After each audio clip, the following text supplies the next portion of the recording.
if you're interested in like high profile snobs and weddings and drama and murder and all that fun stuff, this is the book for you. Welcome back to my channel. Welcome if you are a loyal subscriber. Thank you so much for watching. I'm out of breath a little bit. I'm on my way to a wedding. Congratulations, Gary and Sir Paxton. I'm gonna try to hurry and do a quick little book review. Today we're going to be talking about The Guest List by Lucy Foley. And I got this as part of my Book of the Month subscription for, I believe it was April. I actually skipped May because May was just crazy, but this was my April book that I picked, and you get a choice between like 5 different books, I believe, every month. And I'm not going to try to do a lot of spoilers here. I picked this one because it was a thriller, and I don't really read thrillers very much, and I just kind of wanted to try it out. And it's called The Guest List. It says you'd kill to be on it, so I was like, okay. And this one's actually about a wedding too, so kind of fitting. You know, I'm already dressed, so might as well dive in. Oh, I'm about to dive in.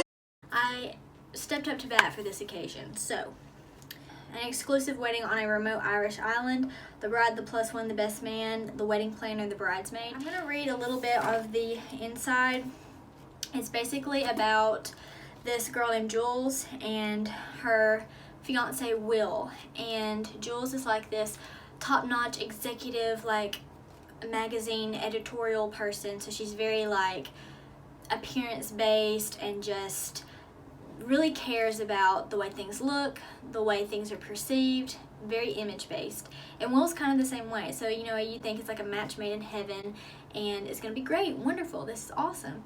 So this is all about Jules' wedding, and she has to go over the top. This is going to be perfect for her like magazine, and she just finds this to be like an awesome opportunity to be different. She's kind of probably a top 4 personality because I kind of related to some of her thoughts of wanting to be different and unique, and she definitely achieves that because this wedding is one to remember. There's a lot of crazy stuff that goes on, and I read this book over the course of like 2 months because I had a little tough time getting into it because there's a lot of build up and there's a lot of backstory, but when you get to a certain point in the book, you find that all this was necessary and that you absolutely needed a backstory. Because when I just read the different characters on the back, like the bride, the plus one, the best man, the wedding planner, and the bridesmaid, that's kind of who all is narrating throughout this novel. So each chapter you have like a different person's perspective on what's going on the island, because this is all leading up to the wedding, the big moment, the big day, and each person has a secret, each person has a story,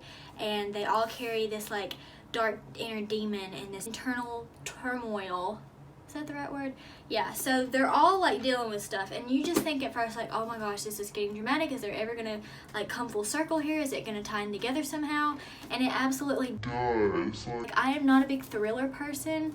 I've tried to read a few, and I don't know, it's almost like it tries too hard sometimes to be like dramatic and, you know, chilling and blah blah blah. But this one, Lucy Foley did an amazing job, because this is kind of like Lord of the Flies meets Survivor meets like the Desperate Housewives. I don't know. I mean, maybe I could be wrong of that, but there is a certain page of where I was correct, because I made a little note, and I normally don't write in books, but this one actually did compare the situation to Lord of the Flies.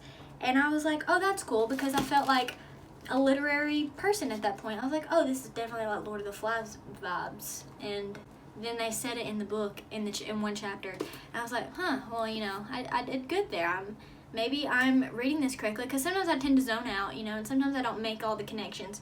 And I feel like Lucy definitely dumbifies some of the stuff down to where, like, if you're not catching on, she makes sure to kind of reiterate it in a way that you're like, oh yeah, that's what that meant, or that's what that was.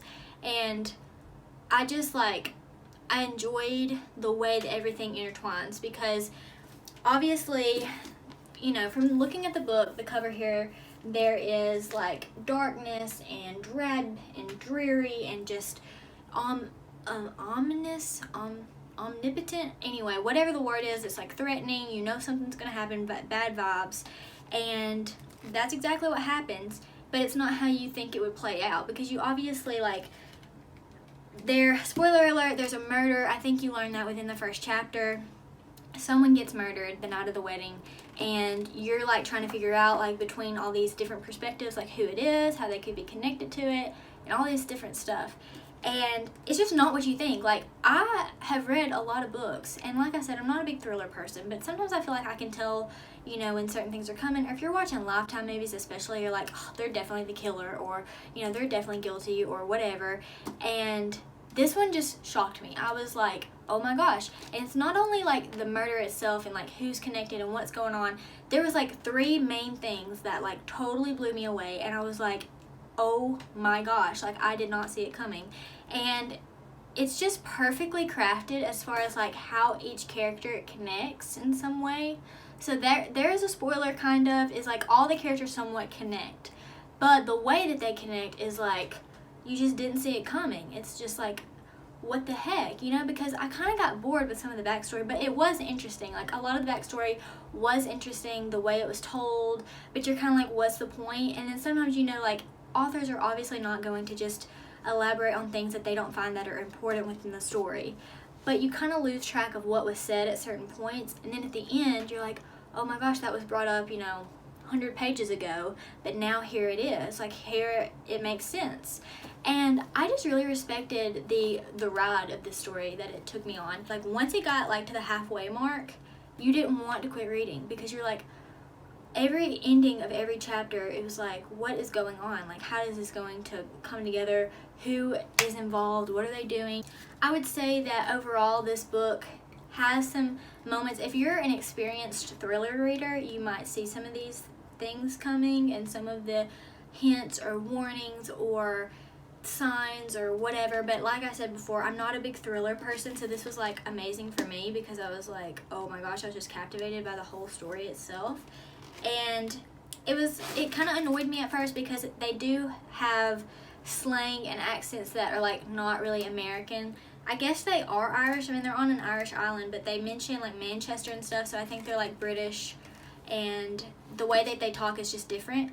But that didn't really deter me once I got to like really appreciate their background and like where they came from and like how it all like it's just good. Also, I would make the comparison that there's so many elements that I feel like would definitely reach other readers.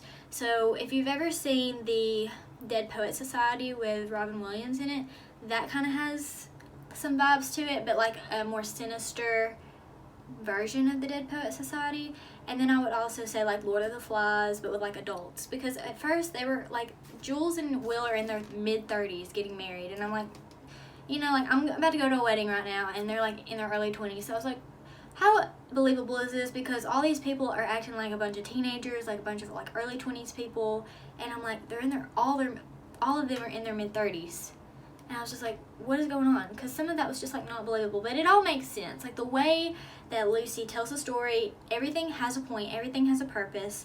And there were times in the beginning that I got like, you know, annoyed with the build-up, but it makes sense. And like they all like just very impactful characters, and plot development in itself was the way that it wraps it all together, put a big bow on top. It was just, it's a good one. So Book of the Month did an awesome job picking this one as one of their books.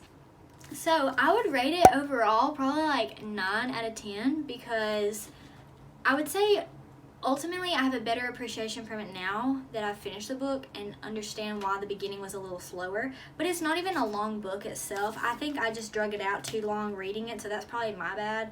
That's probably on me. But like I said, it's not just one drama plot of figuring out who is the murderer and who got murdered, because you don't know who got murdered till like the very end, and you don't know who the murderer is till the very end. So just took you on a wild ride. It's amazing. It's a good book. If you're in a book slump and you want to find a good thriller, good page turner, very entertaining, this is it. This is what you need to read next. And I'm excited. I just ordered my June book of the month, so I'm excited to read that, and I will give a review on that one as well. But if you ever read this book, or if you have read this book, leave me a comment down below of what you thought of it, how you enjoyed it. And I'm excited to keep doing these Feature Fridays. I know this is Saturday. I'm going to try to do better. but gotta get my priorities straight. I just started summer school classes, so I'm gonna maybe do a video about that soon. And thank you again all for watching. Thank you for watching my book review. This is my first one really of just like a solo book, so give me some grace. Please leave me a like if you enjoyed it, if you maybe want to read it, and subscribe. I'll see you in my next video. Thanks for watching.